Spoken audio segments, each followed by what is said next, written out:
ಏನ್ ಗುರು, ತಲೆಯಲ್ಲಿರೋ ಕೂದಲೆಲ್ಲ ಉದುರೋಯ್ತಾವೆ, ನಾವು ಮಾತ್ರ ಏನು ಮಾಡಕ್ಕಾಗ್ಲಿಲ್ಲ. ಜೀವನದಲ್ಲಿ ಏನಾರ ಒಂದು ಸಾಧನೆ ಮಾಡ್ಲೇಬೇಕಲ್ಲ ಗುರು.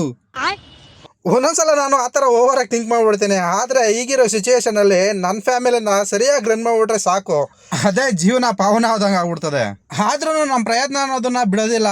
ಪ್ರಯತ್ನ ನಾವು ಪಡ್ತಾನೆ ಇರ್ತೀವಿ, ಆದ್ರೆ ಪ್ರತಿಫಲ ದೇವ್ರಿಗೆ ಬಿಟ್ಟಿರ್ತೀವಿ ಅಷ್ಟೇ. ಇಲ್ಲಿ ನೋಡಿ, ನಾನು ಒಂದ್ ಪ್ಲೇಟ್ ಕೆಳಗಡೆ ಬಿಡಿಸೋದಕ್ಕೆ ನನ್ನ ಹೆಂಡತಿ ಯಾವ ತರ ಗುರು ಅಂತವಳೆ. ಒಂದ್ ಕೆಲಸ ಹೇಳಿದ್ರೆ ನಂಗೆ ಇನ್ನೊಂದ್ ಕೆಲಸ ಕೊಡು. ಯಾಕೆ ಇನ್ನೂ ಬಂದಿಲ್ವಲ್ಲ ವಯಸ್ಸು ಅನ್ಕೊಂಡೆ ನಾನು. ಸರಿ, ಏನೇನು ತರಬೇಕು? ಬೆಲ್ಲ ಮತ್ತು ಅದು ವೈಟ್ ಸಿಮೆಂಟ್ ತಂದ್ಬಿಡ್ತೀನಿ ಚೆನ್ನಮ್ಮ.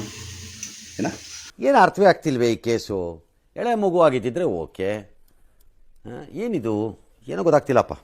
ಹೇಳ ಹೇಳ ಒಂದೊಂದ್ಸಲ ಏನು ಜಗ್ಗೇಶ್ ಥರ ಮಾತಾಡ್ತೀಯಲ್ಲ, ವಾಯ್ಸ್ಲೆಸ್.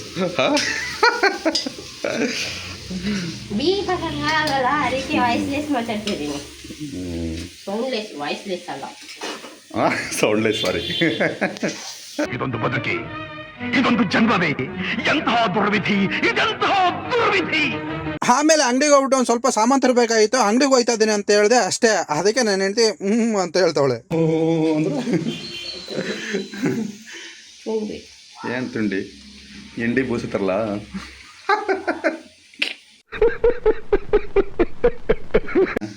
ತಿಂಡಿ ಬೂಸ ನೀನೆ ತಿನ್ನು, ನನಗೆ ತಿಂಡಿ ತಗೊಂಬ. ಅದೇನಿದ್ರು ಎಮ್ಮೆ, ಹಸು, ದನ, ಕರು, ಅದಕ್ಕೆ ನಿಂಗೆ ಹೇಳಿದ್ದು. ಅದು ನೀನು ಚಿನ್ನಮ್ಮ, ನಾನಲ್ಲ.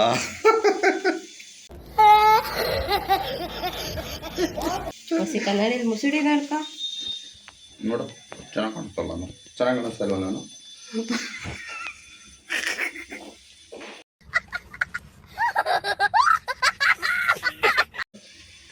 ಏನಾಗ್ತದೆ ಅಂತ ಮಾತಾಯ್ತು. ಏನೇ ಮಾತಾಡೋದ್ರೂ ಅಡುಗೆ ಮಾಡೋದ್ರಲ್ಲಿ ಮಗ್ನವಾಗಿರ್ಬೇಕು ಚಿನ್ನಮ್ಮ. ಇಲ್ಲೊಂದು ಏನಾಗಿರ್ಬೇಕು? ಮಗ್ನವಾಗಿರ್ಬೇಕು, ಮುಳುಗೋಗಿರ್ಬೇಕು ಅಂತ. ಏನಾಗಿರ್ಬೇಕು? ಮಗ್ನವಾಗಿರಬೇಕು, ಮುಳುಗೋಗಿರ್ಬೇಕು, ತಲ್ಲೀನವಾಗಿರಬೇಕು, ಗೊತ್ತಾ? ಸೋಟ್ ತಗೊಂಡು ಹೊಡಿಬೇಕು.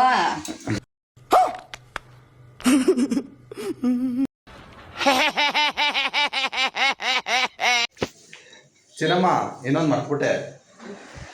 ಏನು? ಪರಕಾಯ ಪ್ರವೇಶವಾಗಿರಬೇಕು.